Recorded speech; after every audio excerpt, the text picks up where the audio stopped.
Hi, good evening, everyone. My name is Phil, and if might have spoken to most of you before, and I'm one of the business relations person for Chicago DealVault. So Hugo might be joining in late today. He is currently out of town, but allow me to start the meeting and introduce our guest speaker today. So our guest speaker has more than 30 years of experience helping Chicago home buyers purchase tastefully remodeled homes at very affordable prices. And he is a top real estate producer, neighborhood builder, Chicago home specialist. Friends, let us give the floor to the owner of Frank Montreux Homes, Mr. Frank Montreux. Good evening, everyone. Special shout out to my boy Tommy Shea. We normally share a stage, so thanks for the shout out, brother. Appreciate it. and so yeah, we'll dive right into it. So I'm going to talk about how I see the market right now and what I think is going to happen in 2022. And oh, there I am. And what markets I think are hot on the South Side, because they do call me the king of the South Side. So I'll take king of the entire Chicagoland, but if I will definitely settle for king of the South Side. So anyway, moving on. So one of the hot topics right now are interest rates. What's going to happen to interest rates? Because obviously that affects affordability, affects people, even you guys buying if you're going to be using hard money and all that just trickles up, right? And the Fed just came out and said, hey, we're gonna raise their rate for their cost of money 3 times next year. Normally when something that catastrophic comes out, the market reacts violently. I mean, even if they just say we're going to raise the rates once, the market reacts. But if you look at what's interesting is that that with them also saying that they're going to be buying less mortgage-backed securities, which is a way of them stabilizing the market. I won't get into all that. Just know it's a way. If you're not familiar with that. So that with them pulling back on the amount that they're going to be buying every month, and it's going to be pretty substantial. You would think that the market would react strongly. The market does not. Matter of fact, you can still get FHA rates around 2.99. So you would think that the market would make up for what's normally what the market does. It reacts to the news before it actually happens, and they're notorious for doing that. The fact that they didn't do that tells us a lot, and tells us what the market thinks. That the economy is strong, and that there's not going to be any kind of a blowback when the government raises the rates. And I don't think there is either, because I don't think it's going to be substantial, and I think the rates are going to be fairly steady.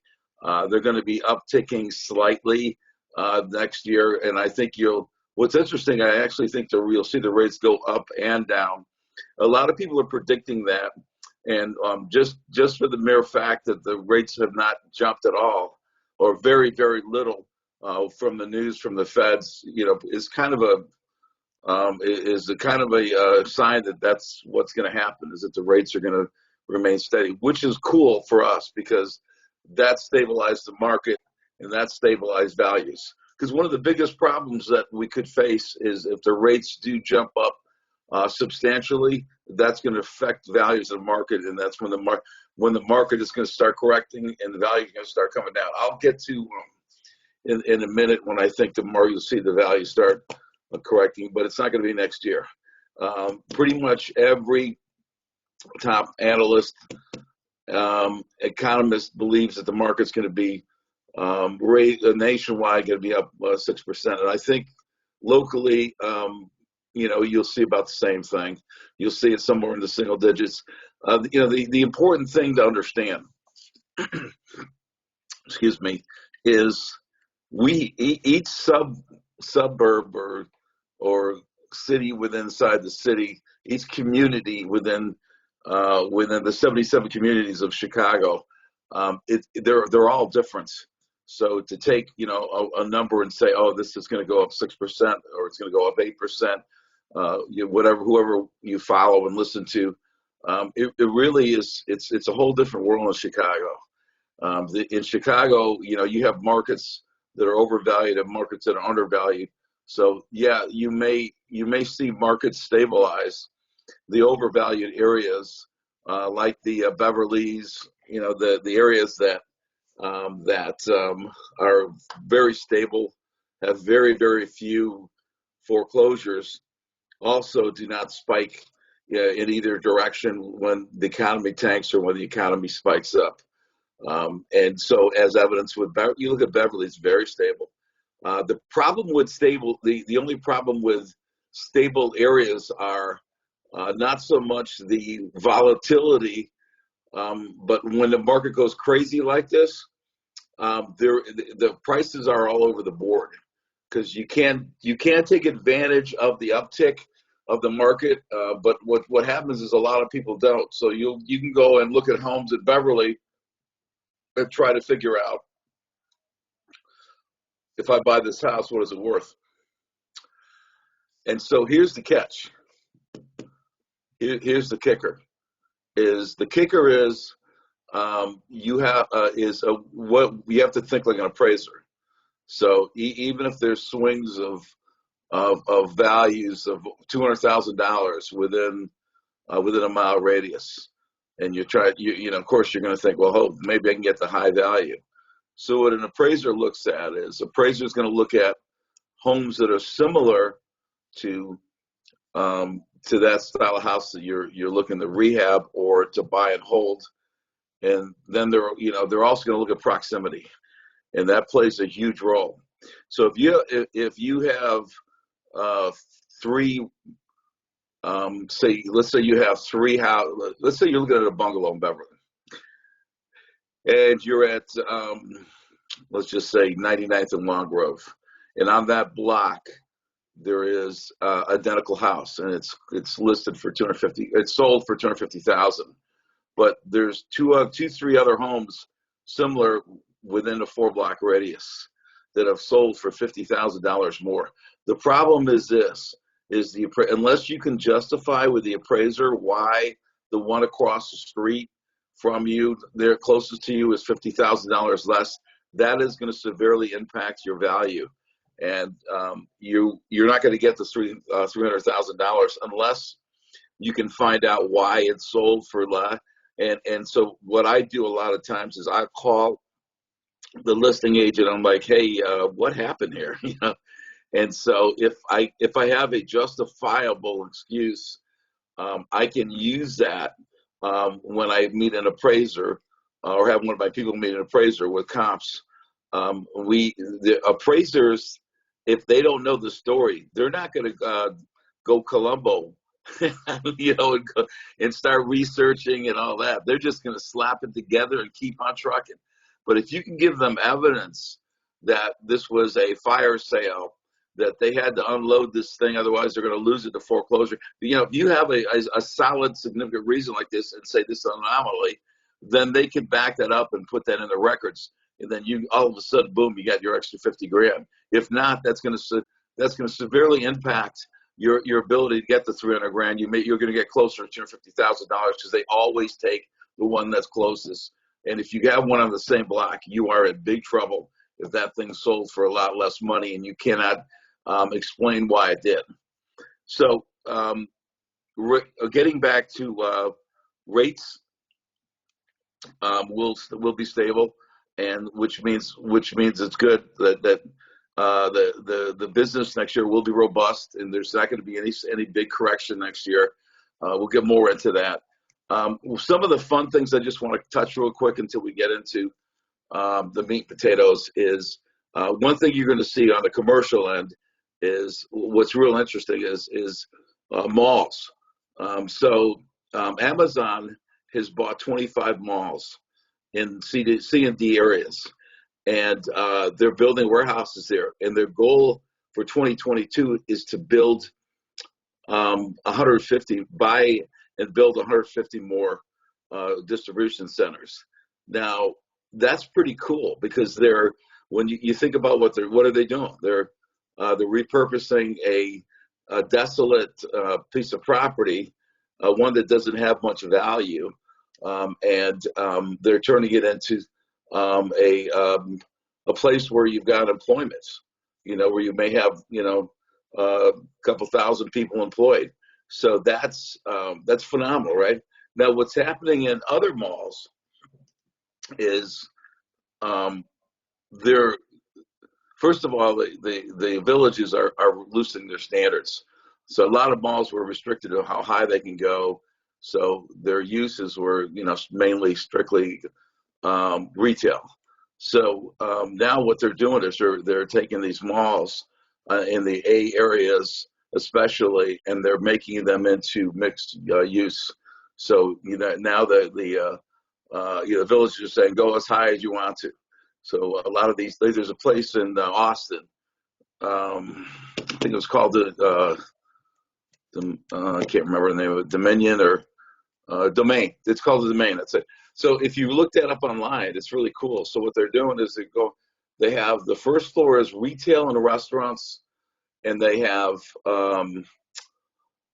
3 floors of residential, and they have a hotel there. So when you think about it, it's genius, because now instead of a mall was just a destination, you go there, you grab you grab whatever item you want to buy, and maybe you wander and grab a Starbucks or eat something in a goofy food court. But now these places are bringing in fine dining.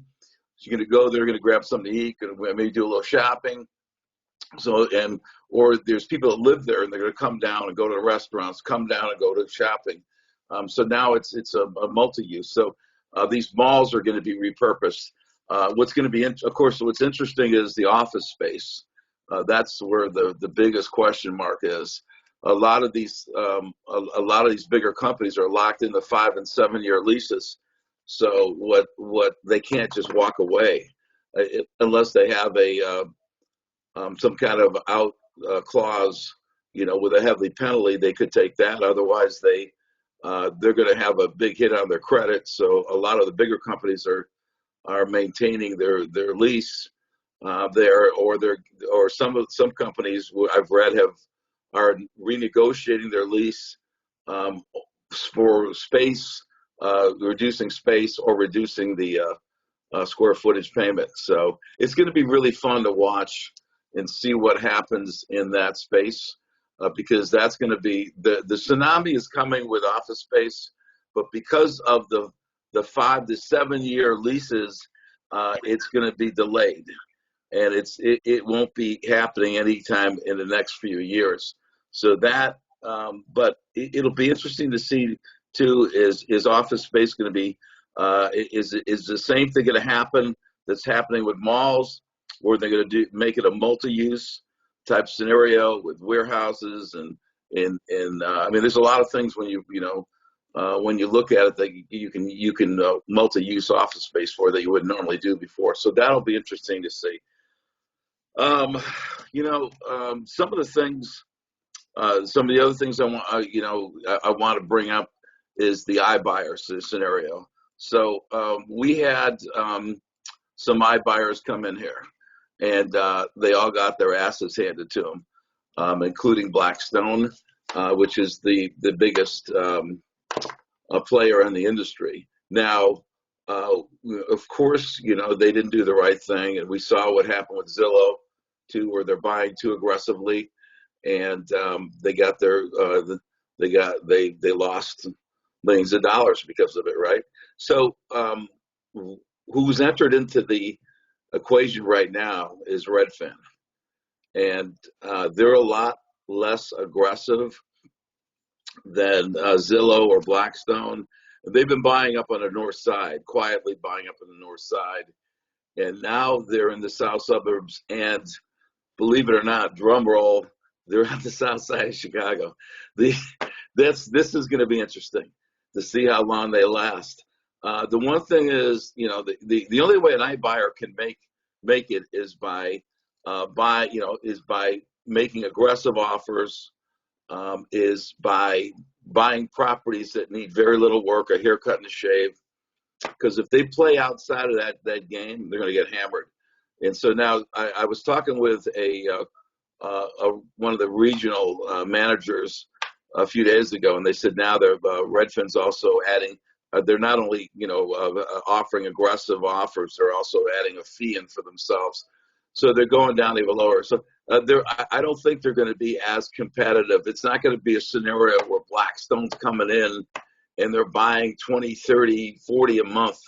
I don't see that happening here with Redfin, and I don't think that they're gonna have the capability, especially with inventory being so low.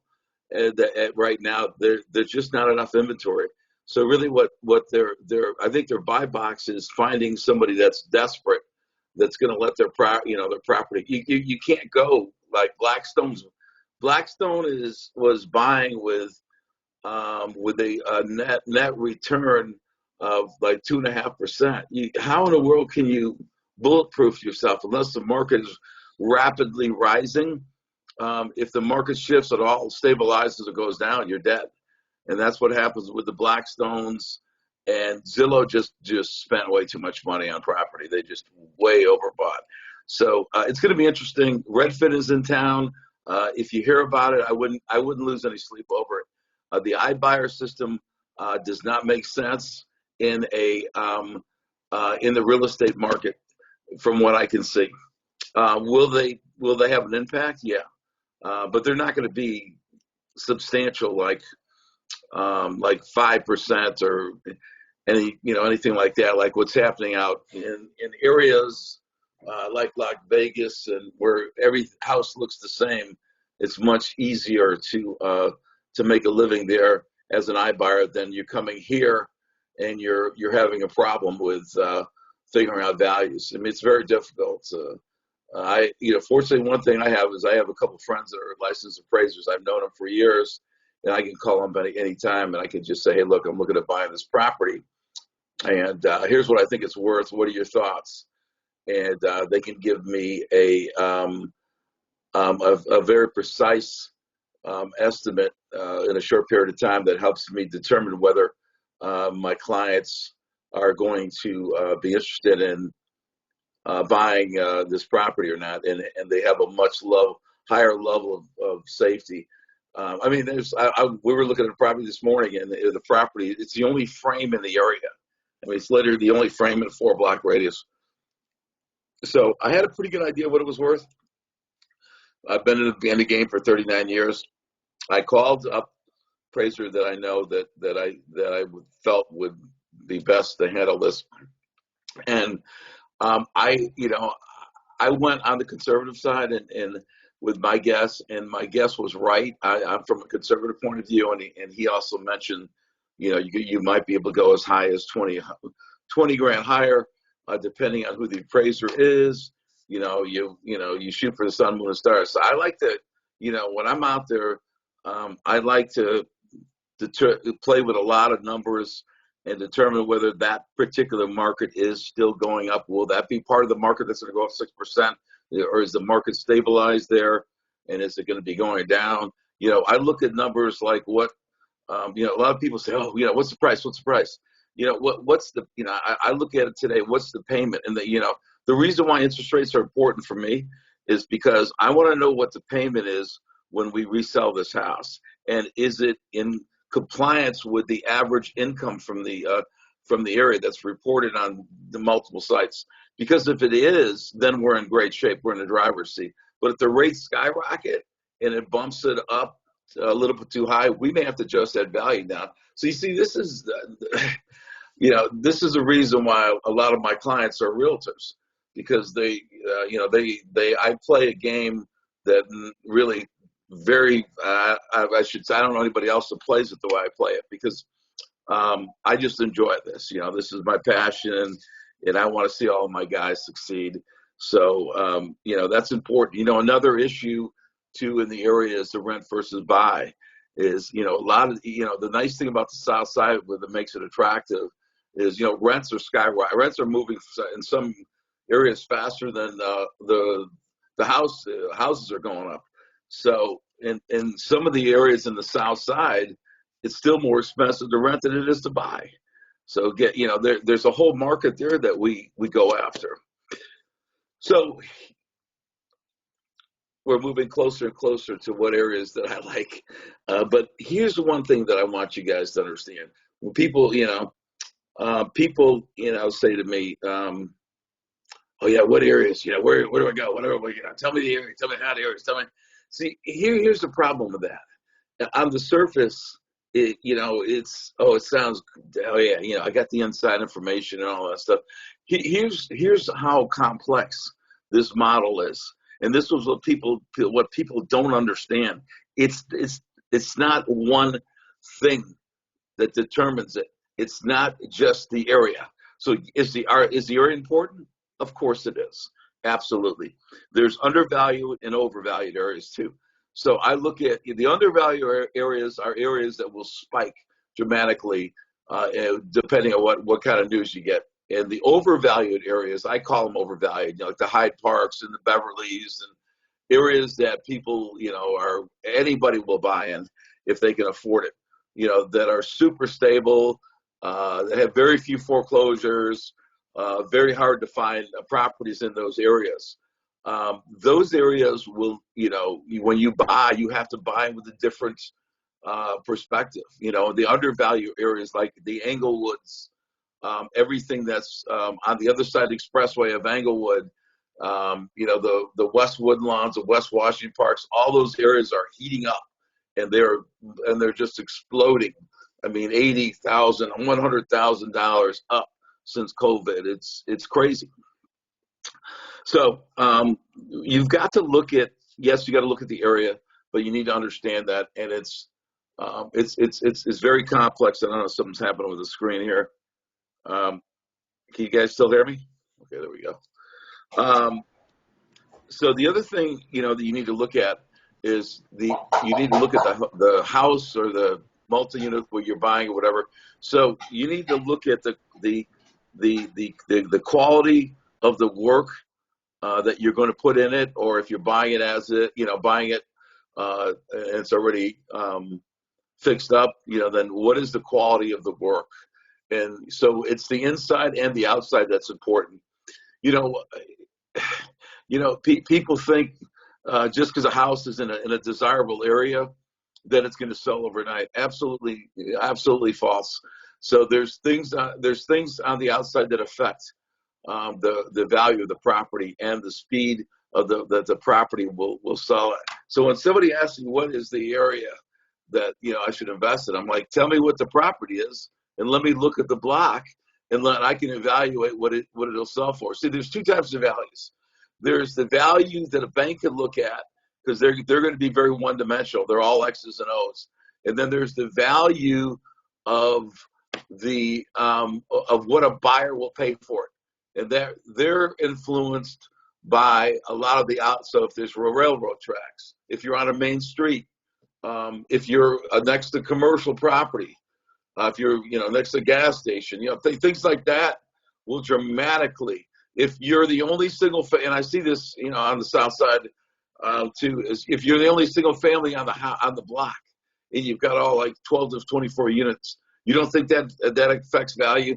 So keep in mind, guys, this is not a simple what area. I'll get into areas that I like and that I think move very quickly, and that have a lot of demand of foreclosures. I get into those areas, but I want you to think. I want you to think a lot more complex. I want you to think a lot deeper than just, hey, I'm going to buy in Beverly and I'm good to go. It's going to sell overnight.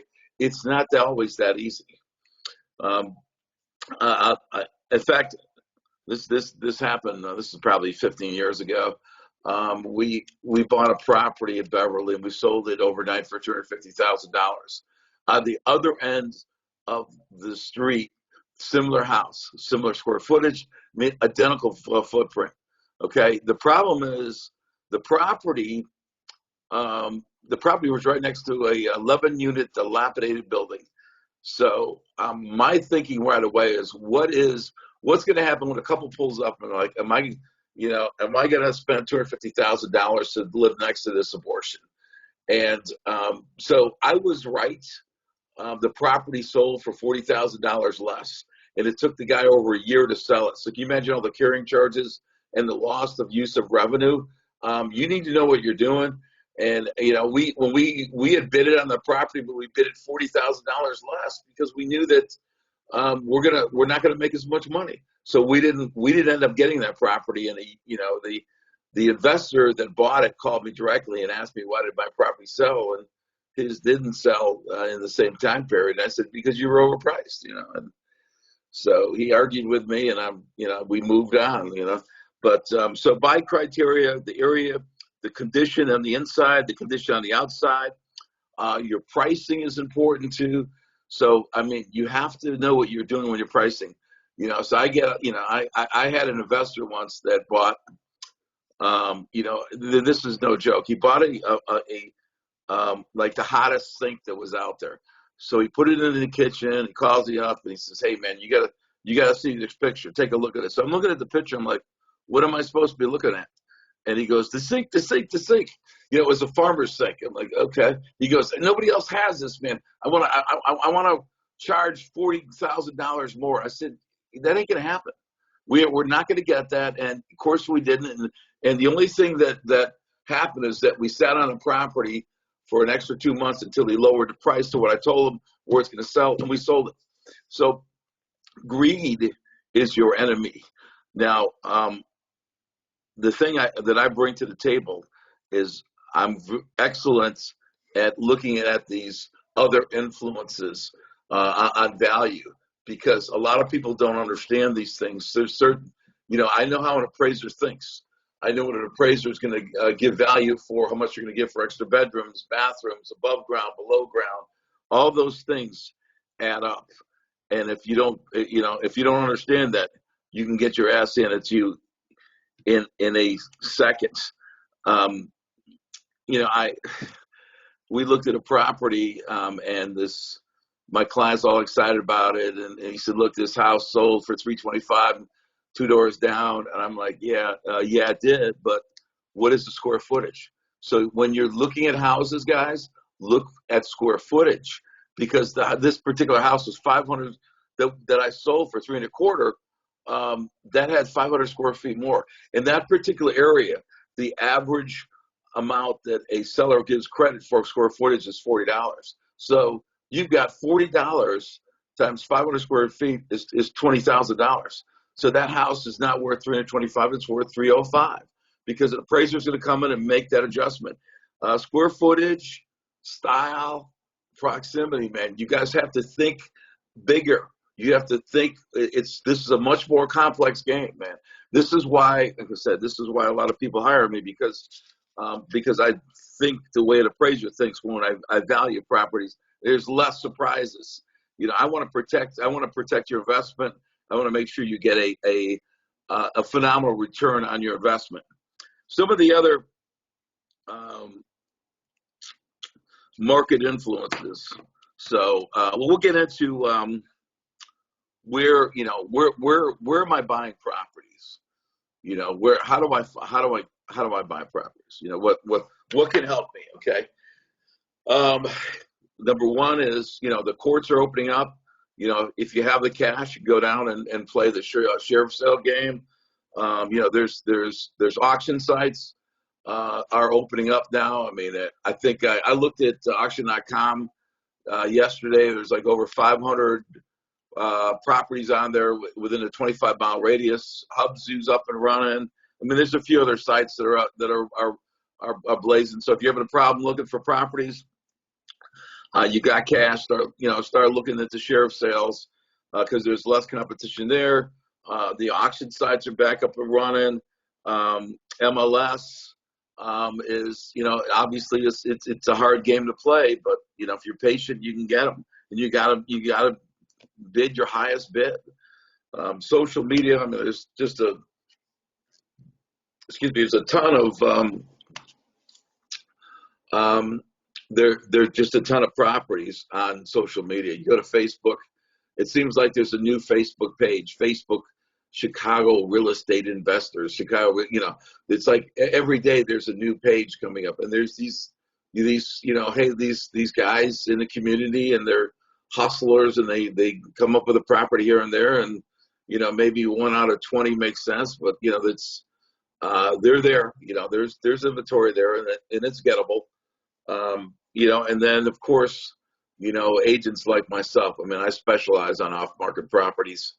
That's what I do for a living. If you want, if you want to reach out to me, as I get them every day, I just pass them out to people. And as long as I know what your buy box is, I won't waste your time. My cell number is, if you want it, is 708-307-0777. The best thing to do is just text me, and I can get back to you, and put you on a list if you're interested in that. So one, the market influences are obviously our inventory. So the property, that's number one. We just went over. Number two is the buyers. You need buyers, you need properties, you need buyers, you need affordability, right? So your buyer pool is strong right now. So that's what makes this economy so almost bulletproof. People are asking, why are things getting worse? Because back 33 years ago, the population exploded, and the average home buyer, first-time home buyer, is 33 years old. So you got to look, when you're looking at population, you look 33 years back. And so when you go back to 2008, when the market crashed, you have to rewind to 1973. Roe v. Wade passed. Abortion was legalized. From 73 to 77, we had horrific population numbers, and it translated into a compensating factor for why there weren't as many transactions during that time frame. Now we have just the opposite. Now we have this huge buyer pool, and we've got this inventory issue. And it doesn't, it doesn't matter if the courts are open, because even if there's a 2.5-3 year log of foreclosures, the courts aren't going to hire 100 extra judges to process this. All this means is that there's going to be a steady flow of real estate coming out now from foreclosures, from the sheriff sales, going to the MLS. The courts aren't going to speed anything up. So people are like, oh, there's going to be a tsunami. There's, prices are going to crash. Well, no, that's the farthest thing from the truth. Especially the city of Chicago, there's no way in the world that they're going to speed anything up and spend any more money to hire any more judges. It will be a steady pace for many years to come. However, we have an imbalance, too many buyers, not enough inventory. So that will keep prices. That's why they're still estimating the prices are going to go up, because why didn't COVID devastate us? Because when COVID came, I was the only guy I knew that said, guys, nothing is going to happen. First of all, COVID's got nothing to do with real estate. The only thing it instills is fear. So if people are operating on fear, hey, I don't want to let anybody in my house, or I don't want to go in that house, because if there are people living in it, they may have COVID. So I get all that. That's cool. And so that will cut into a percentage of real estate. But if you have a vacant house, you have less issues to deal with when it comes. And that's primarily what I deal with, is mainly all vacant homes. So I really wasn't affected. And I told my team, we're all systems go, man. We're not hibernating or anything like that. We're going to get out and show houses. And sure enough, we sold like crazy. And we did, because COVID's not a direct factor of real estate. It has nothing to do with interest rates or buyer population or affordability or inventory. Zero. And so the only thing it affects is people's fear. So you've got inventory, you got buyers, and then you need affordability. So guess what? One of the reasons why people were also staying home is because they could refi their houses. Now their rates have gone up. That refi market is gone for the most part. There's massive layoffs going on now with loan officers. because these mortgage companies don't need all these loan officers now, because they don't have all these refis to process. I mean, a lot of these companies, a lot of companies, you ask them, how's your year? They're like, it was okay. And you're like, what? Like, yeah, we did extremely well with new business, but we lost all our refi business. So from a overall view, they didn't do well, or they did okay. But from a new client, they exploded. So now that this refi business is gone, now mortgage companies are going to start opening up and loosening the standards. Hence that new program that just came out with, you just need 25% down, and you need to have a 700 credit score, and you don't have to prove your income. They don't check anything. They don't check your bank statements to see if you have income coming in. They don't do any of that. All they do is they're like, you got your 25%, you got your 700 credit score, you make pass and go to the house. Down payment programs are stronger than ever. There's more programs coming out. You can still buy a home through FHA with no money down through the Genoa grants. There's a bunch of down payment assistance programs out to help. And sellers, of course, can always contribute to closing costs. So there's still a lot of programs out there to help people to keep things affordable. Now for the grand finale. You guys are wondering what areas that I like or what I recommend. And so when it comes to the South Side, literally every area is moving. Now there's some areas that are moving faster, and there's only 2 areas that I do not recommend that you spend any time with. So the biggest takeaway this evening is that do not buy, especially in Ford Heights or Robbins. Those are areas that are just, I mean, it just ain't going on, folks. Trust me. Those are 2 areas that you will not, I mean, if you want to buy from a burp perspective, yeah, you can get stuff for next to nothing over there. But from a flip perspective, you can't. There's no money to be made. When properties are rehabbed, and you're lucky if you get $65,000 for them.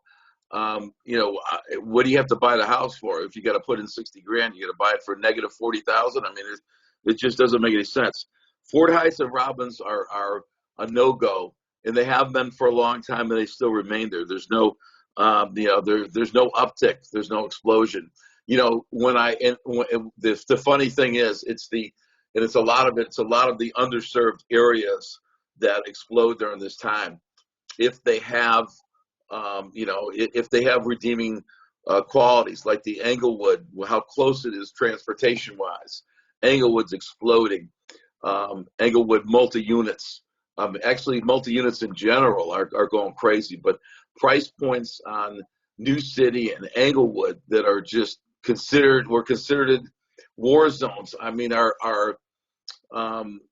it's just amazing. I mean, when I see 2 flats that were not long ago going for 150,000, now knocking on, I've seen some go as high as up to 400,000. It's just crazy, man. And there's a ton of them in the 3s. It wasn't too long ago. We're like, wow, can you believe it? 2 flat in Englewood's at $250,000. But then again, you also have to keep in mind, what is the payment? So even as mind blowing as that sounds, $200,000 at 2.5%, you're paying, your principal and interest is only $800.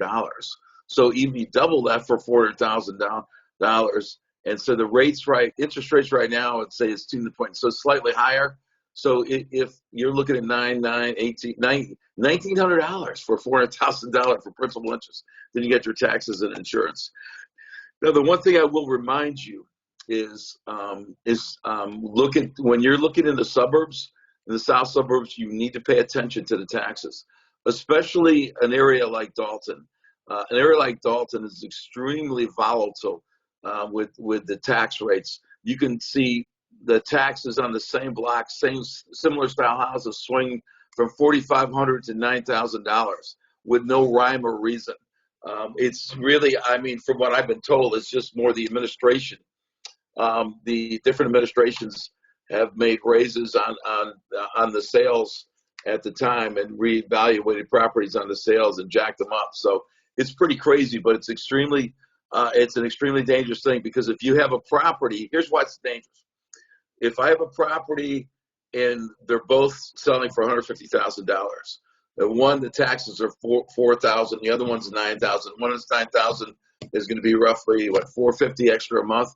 That affects the affordability equation. That makes that property less saleable in the area. There's less buyers in the area. You may have to lower your price to get rid of it, or it'll have to sit on the market for a longer period of time, or both, depending on where you are in the market.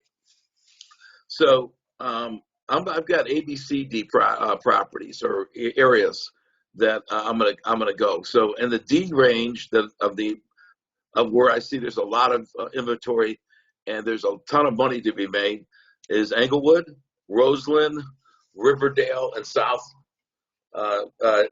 Chicago Heights. Now, we put a property in South Chicago Heights the other day. We had 42 offers. I'm like, what is going on, man? And the price points are going through the freaking roof in these areas. I mean, Roseland, frames are going in. Frames were like selling for $90,000 not too long ago. Now they were $250,000. I mean, there's deals. There's deals to be made, and the stuff is selling fast too. You know, I mean, usually if we had a frame in Roseland, rehab, we're like, grab the seat of our pants and you know, we'll see you next year. I'll say to my paycheck, I'll see you next year. You know, but now these things are moving like hotcakes. The C areas, or I just call them the C areas, and I based it on a few different dynamics. These are areas where you're seeing some, you know, some spikes in values as well. Auburn Gresham, Dixmoor. Dixmoor was an area that just like was off. Nobody bought it in Dixmoor because there's nothing going on. All of a sudden now it's hot. Cal City, oh my gosh, dude. I mean, come on. I mean, Cal City, it's just like ranches used to be $150,000. Now they're selling for $225,000 overnight. I mean, it's hotter and hot. Dalton is, you know, Dalton's got a lot of inventory, a lot of vacant properties, and they're slowly getting to the market. That's an area that's the values just keep going up and up and up. Another thing where I blink and values have gone up $75,000. It's crazy. You know, then, you know, you got that whole area that's just, if you know where Englewood is in the 60s, in the 70s, you go on the other side of the expressway, right by the expressway there, you know, where you've got Washington Park and Kenwood, West Woodlawn.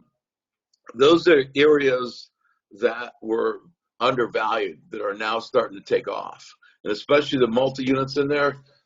Yeah, they're. I mean, the numbers on those are insane. Morgan Park, and the Park Forest University Park area, just really a lot of foreclosures. Good areas these areas, I'm telling you, if you farm areas, these are areas that you should farm because there's always activity. My B market, I've got Evergreen Park, East Kenwood, South Shore, Washington Heights. Especially if I go, you know, one thing you got to look at too is there's always a rich man, poor man, so to speak. So, you know, you go to like Dalton. So you go to South Dalton and you're bumped up against South Holland. That significantly affects the value. You go to North Dalton and it's bumped up against Harvey, and you'll see a huge swing in values. So if somebody's giving you a property in the 145 something, Irving or whatever, and then somebody's giving you a property 157 in Kenwood, 157 in Kenwood is going to be worth significantly more. So, you know, another thing is you need to know your proximity values. Do not get suckered into, oh, well, it's in Dalton, and I saw these three houses are worth $250,000. Don't play that game, guys. You've got, I mentioned earlier, proximity is extremely important in understanding value. My A areas, you know, where there's not as much movement for foreclosures, but I've always, really liked these areas, and they're very stable. And for the most part, you won't see any big swings. There's Ashburn, Beverly, Hyde Park, Chatham, and I mean, let me just, I'm going to cut Chatham in half. East Chatham. So the closer to this expressway, I mean, that's just, nobody's going anywhere. You go east of, you go on the other side of Cottage Grove. It's a different story then. It's the construction's different. It's not as stable. There's way more foreclosures there. So I like the side of Chatham closest to the expressway. Mount Greenwood, incredibly stable. A lot of firemen and police live there. Values are just always constant, and it's constantly appreciating, but not at a record level like some of these C and D things are. But anything you buy in those areas, it's money. I like Oak Lawn.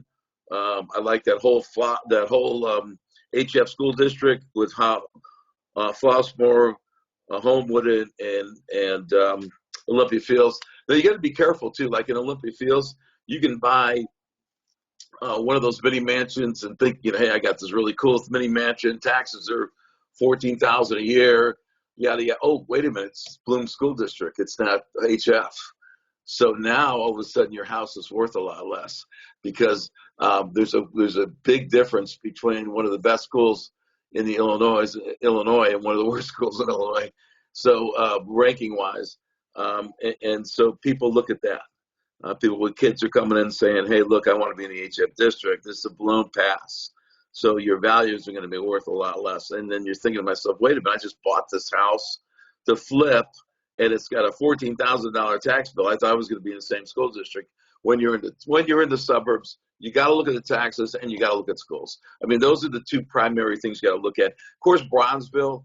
I'll wrap it up with Bronzeville, and as far as one of my favorite areas, and East Bronzeville, closer to the lake, is hotter than hot. West Bronzeville is an area that so everything is closer to the expressway, like down in the 40s and the 50s and 60s and 70s are starting to really make a resurgence. So those are areas that I like, and I'll see, especially in the BCD categories. I see a lot of foreclosures in these areas, and this is where, if you're going to do any kind of marketing, this is where you need to focus in these areas.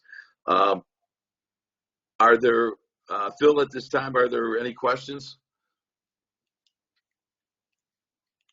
We don't have questions in chat. Anyone has questions, feel free to unmute yourself, or you can type in chat. I will add, if you do have a, like I just said, I think Juan, I saw your thing, a list. I can put something together if you guys want me to. Just text me your information, and my phone number again is 708-307-0777. Just saw that, Eric. Yeah, Eric. I don't have everybody's information, but some of Michelle D areas again. Okay, I'll run through that real quick. So I've got Englewood, Roseland, Riverdale, and South Chicago Heights. I'm sorry, Chicago. It should be really Chicago Heights. South Chicago Heights is in the C category. I wrote that in a hurry. So those areas are hot right now for resale value. Even in the tough sections of the Chicago Heights, like around Beacon Hill, I can't believe this stuff is selling for so much money and so quickly. It's crazy. Been in the business 39 years, so I've seen a lot. And if you can tell by my presentation, I'm a student of the game. I love it. Love what I do. Very passionate about what I do. So, when I tell you something, it's coming from years of experience, not just some article that I read. Any other questions? Sure, Michelle. Oh, sorry, I think I called it Michelle. I just saw it was Michelle. My pleasure. Again, my number is 708. Oops, wait a minute. Oh, feel free to unmute, Frank. You look great. Thank you, brother. Appreciate you, man. I owe you a free lunch for that one. 708-307-0777. 0777. Feel free to text me anytime. If you have any questions about a neighborhood or something or particular property, too, be glad to help you out as you know as a thank you for Hugo for having me on here, and I will hang on for a little bit longer if you'd like, Phil, and if anybody else is formulating a question, we'll give them a little more time. If not, you've got my number. You know where to find me. Thank you, Eric. I appreciate it. Hi, Frank. Can you hear me? Yes, I can hear you. Hi, my name is Sam. I'm a real estate broker also for last 20 years. I normally work in Northside, Okay. and you know the Amazon bought the all estate property because most of the people are working from home. Now they are building a huge warehouse there. You know, the area between Sanders Road and Willow Road and the Highway 294 is about 120 acres. So it may bring some jobs to the neighborhood, but I want to get your idea of what you think will happen to the resident, to the home's value, because there are Zero. many trucks are coming and going. Now, and maybe now let me just dispel that myth.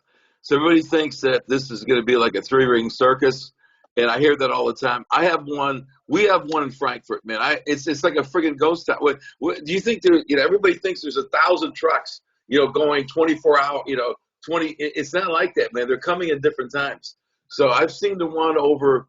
So actually, I've seen two of them, driven by two other ones too, and I've never ever seen a noise issue, a traffic issue. Of course, that is the fear, though. That is the, you know, everybody says, "Oh my gosh, look at the size of this." You know, it's not like they have, you know, 100 million people. You know, the parking's going to be. I mean, people at the rush hour is going to be impossible. Let me dispel that fear. So I live I live near one. There's one about 4 miles from me, and I've got two others that are not too far from either. And there is zero issues with during the rush hour, during normal traffic, zero. It will not affect any values or bring any values down either. But that's a great question. I'm glad you brought that up, Sam, because you hear it all the time. I heard it all the time too when people were bitching about Frankfurt. Oh, they're going to come in here. We're not going to be able to go down Harlem Avenue anymore. We're done. We got to figure out alternate routes. I keep forgetting they're there. It's like they're not even there, man. It's just we have an auction place down the street. There's more trucks going to that auction place than there is Amazon. Yeah, but to be fair, that area was mostly residential. Now it's kind of commercial and residential. In one side, the warehouse with all this activity.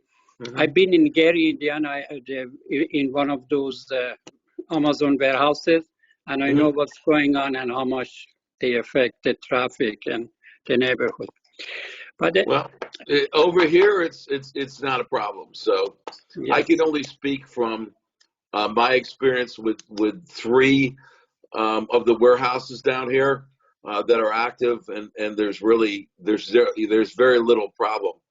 So yes. You know, and to someone else having one truck is a problem, but I think I'm pretty I'm pretty fair, and like I said, I see more trucks, and it really doesn't matter. I see a truck once in a while.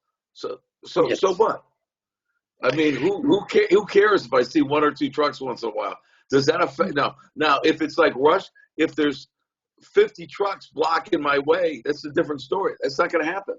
But there's going to be people that are going to complain about it. You know, I could give I can give somebody $1 million today, and they're going to complain that I gave them all $100 bills. How they, you know what I'm saying? Look, I don't see it. You don't hear. Do you hear about it in the news? Is about it being a nationwide issue? You don't, because it's not an issue. Well, are there going to be people that are going to bitch about change? Absolutely. But now, Sam, I'm glad you brought that up because I'm a strong believer that was an unjustified fear, but a legitimate fear when you say, oh wow, this big warehouse and it looks larger than life, and looks like there's going to be 1 million people here, and then when they leave to get off shifts, they're going to clog up the traffic. It just isn't happening down here. That's all I can say, and I don't see anything in the news saying that it's a nationwide epidemic. But Good. great question. Thank you, Frank. My other question is the people that are coming and buy in South Side, in Dalton, in those area, are they people are moving from out of the state to Illinois, or just the people in North Side, they are moving to South Side for the lower tax? I mean, what kind of combination is that? Yeah, I don't see I don't see a whole lot of North Siders moving to Dalton. It's more South Side City moving out. And see, here's the other thing. So that's another great question. That's why I always talk about payments. So when people say, what about the price? What about the taxes? I'm like, what is the payment? So we, at my agent team, when we go out and show a house, we don't even mention the price. We just said, this house is going to cost you $1,258 a month. Is that affordable for you? If I talk to you right now and say, hey, I want to show you a house for $200,000, you're going to say, okay.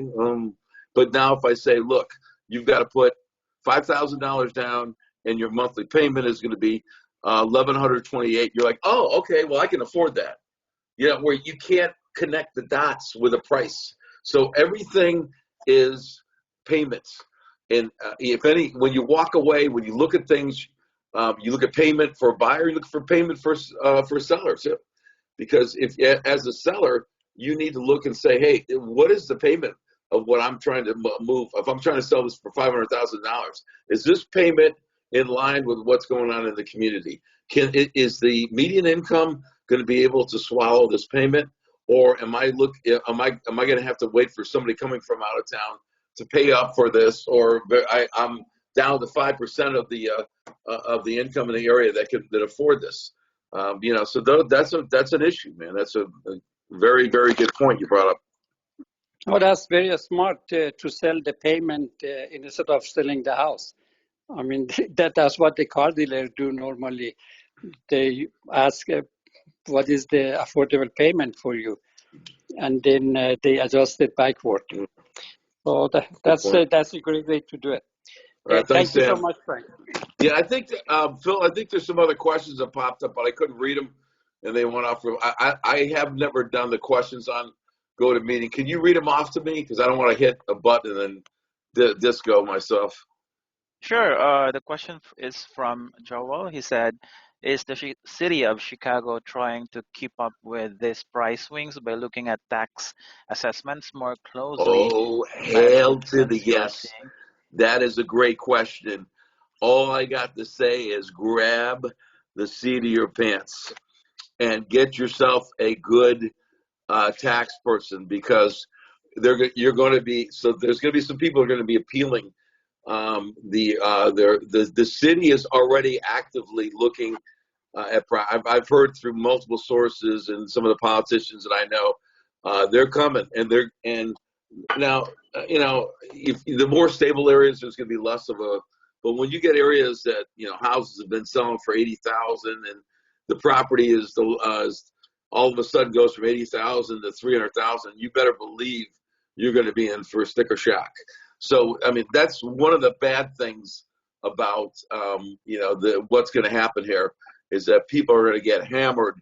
There's talk of price increase, of taxes tripling in some areas. So each area is going to be a little different, and each area is probably be assessed differently. But yeah, that is a huge, huge problem coming up.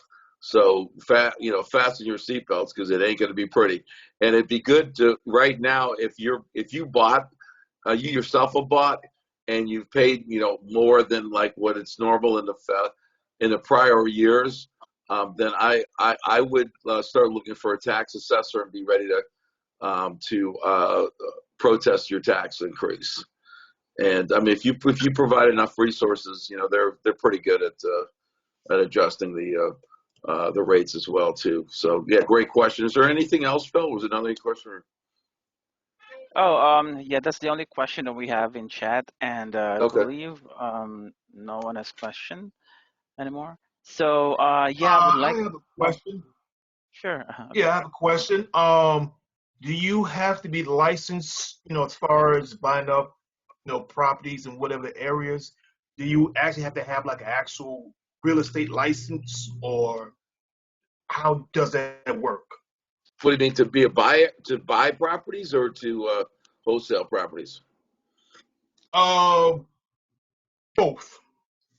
So as a buyer, you don't need to be a licensed. I mean, majority of people are not licensed realtor. You don't have, you have to be able to get qualified by a bank to buy a property, and they never ask you if you're I mean, they never make it a requirement for you to be a realtor. Now, as a wholesaler, you're allowed to wholesale one property a year, and then after that, they consider it a hobby if it's one. They consider it a income, a job if it's more than one, and you need to get licensed. So if and the fines are substantial. So if you do get caught, the fines are it's 25,000 an offense. So it's really not worth playing with. And it really shocks. I hear people argue about it. I'm like, dude, sit for the freaking exam. Stop your whine and sit for the exam. Get the license and move on, man. It's not that big of a deal. All these other places are licensed. Doctors are licensed. Everybody else is licensed. They let this thing go for so long. And the problem is this: it's the bad guys that have screwed things up, that brought the licenses on for these wholesalers, because a lot of these wholesalers don't know their ass from their elbow. They don't know ARVs. They don't know cost of construction, and they lie about everything. They may knowingly lie about it, or they may guess, and their guesses are way off. I'd say I had this one property I looked at, and I go out and we look at it, and my team look at it, and I call the guy back. I said, "Hey man, how in the world did you get this ARV?" I said, I'm looking at. I drove by. I looked at these other houses that you gave me. I looked in the MLS, and I'm not even on the same planet. How'd you get this ARV? He goes, Mm. "Well, I put that number in so the deal would work." I'm like, "Huh?" I think Nah. well, one thing I will say for the kid is at least he was honest. At least most people will, I mean, I see people tell me, hey, it's these $15,000 in rehab. I said, dude, I'm looking at the exterior picture. I just spent 10 grand. So there's no way in the world that it's 15,000. People are clueless. Wholesalers for the most part, are clueless. They people will get into it with zero experience, and so they hear about all the fast cash. So they go in and they overpay for property because they don't realize that they're overpaying for it. So they have to make up for it and pass their mistakes on to the unknowing investors. And so what happens is investors are coming in. Some are coming in, and they're coming in with their 401k money, their life savings, and this knucklehead is convincing them, and shame on them for not doing their homework and not getting lined up with somebody like yours truly. Thank you very much. But it cuts both ways. But what happened was there were so many complaints. The state had to put their foot down. The state had to say, look, enough is enough. We got to license these people so that we have more control over them. And I mean, there's still a lot of unlicensed people out there doing it, and when they get caught, they're gonna be in trouble. Okay. Yeah, because I was considering, so pretty much get licensed after you make the first wholesale, and then afterwards you can start getting Yeah, licensed. You can and move yeah. on. Wise decision. Yeah, I mean, you have to get licensed. I mean, I don't know anybody that's got caught, but it's a fool's game to say, hey, you know what, nobody's got caught so far. So, if I were ever to play that game, I would be I'm that guy that gets caught. So, yeah, no, I can't. Yeah, in my wildest dreams, I can't recommend anybody to wholesale without a license. I mean, do yourself a favor and go through the study, pass the license, and do the dance, and you're going to be able to sleep at night and you can make make a good living. I know plenty of guys that make a good living as wholesalers. I got people on my team that do that as well. So that's all I specialize in. But yeah, I mean that's it. Are there any other questions? Okay, Okay, thank you thanks so so much. much. Yeah, thank you, Marlon, and Frank. So let's answer one more question Sure. from Richard. He asked, "How are you liking Markham?" Yeah, I love Markham, man. Are you kidding me, man? There is a ton of properties that are they have. I want to say they have about 250 or so vacant properties. They got a lot of good inventory out there, and values are strong. And Markham, they have the Amazon nearby, and it's yeah, that's a hot area, man. Markham, I like Midlothian. I mean, there's that whole yeah. I mean, there's a lot of properties in Markham with no basements. They're still worth a good penny, man. The values have gone up there. I like Markham. I'm bullish on Markham. All right. Yeah. Well, thank you so Let me just much. add one more thing. Yeah, let me just add one more thing. There's a lot of suburbs I didn't mention, or a lot of areas in the city I didn't mention either. I mean, there's only, I mean, I could spend the whole, another hour just talking about areas. Just make sure, when you buy, that you're going through the principles that I talked about. You're not only looking at the area, you're looking at the proximity of the comps. You're looking at square footage. You're looking at true bedroom bath count above ground. If you have a property that's like a bi-level, where part of the half the house is below grade, then that's considered basement. I don't care if it's 5 feet above ground and 2 feet below ground, it's considered below grade. It's by an appraiser. So there's certain lot of little tricks like that you need to know for valuation, but you really need to look at this at a much higher level if you're going to play this game, and you want to play it successfully, and you want to win every time that you purchase a house to buy or hey, if you make a mistake, I got guys that do a lot of bird stuff, and Tommy, if you're still there, I mean, like what Jared caught, Jared said, hey, if I make a mistake when I buy a house, why do I care? I'm going to hold on to it for 20 years. So I'm going to pay it off, and it's not going to make any difference. So, but you can recover your mistakes if you hold on to a property. You can't recover with a flip. It's just not going to work. So that's why if you're in the flip game, you need to make sure that you know exactly what you're doing. So that's it, ladies and gentlemen. I appreciate your time hanging out with me. And if you have any questions, like I said, feel free to call me or text me at 708-307-0777. All right. Well, thank you so much, Frank. Thanks, You're guys. always awesome. And yeah, it's always a pleasure to hear you speak and provide your insights about real estate, sharing your goals for 2022, and tell us what is currently happening in most of the areas. That is really helpful, and we can always rely on you. So, yeah, on behalf My of pleasure. Chicago DealVault, thank you so much. So, for everyone, allow me to ask at least 2 minutes of your time. I'll be sharing to you about what Chicago DealVault is for those who don't have access yet. For Chicago DealVault, we are giving 30 days free trial access. I posted a chat in the chat the link to avail the 30 days trial access. So this is how the portal looks like. You'll be able to get leads coming from MLS, off market. We categorize into probate, pre-foreclosure, upcoming auctions, bank-owned, vacant properties, and a lot more. So aside from that, you'll be able to get a list of private lenders, cash buyers. We have shadow inventory leads that we receive directly from our partners from the bank. We also do have here uh, properties that you can search by using the area reports tab here. So for pre-foreclosure properties, you'll be able to see a list such as this one, and you'll be able to view the properties in this manner. So you'll be able to get the estimates coming from the system automatically calculated for you. We have here the comps and all that. You can also generate your comps through the comps calculator. So the system will provide you with a list of comps for that specific property.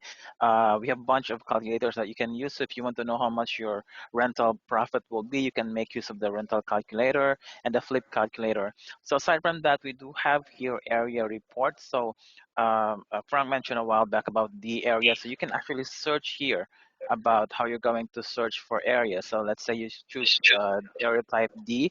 So we provide you with those list of areas. So that's how helpful Chicago Deal Vault is. As you see, you'll be able to generate those list of the areas here.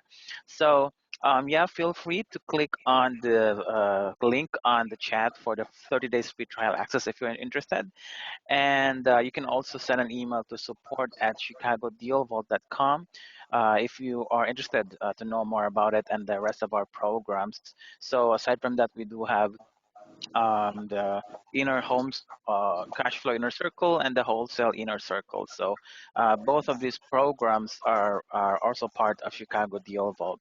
So everyone, thank you so much for joining tonight's meeting, as well as thank you to Frank, who were able to be the one who assisted us and as our guest speaker for tonight. A pleasure. So enjoy the rest of your evening, everyone, and yeah, Happy New Year. Bye bye. All right, take care, everybody. Thank you, guys. Thank you. Thanks a lot, Frank. Thank you. Appreciate it.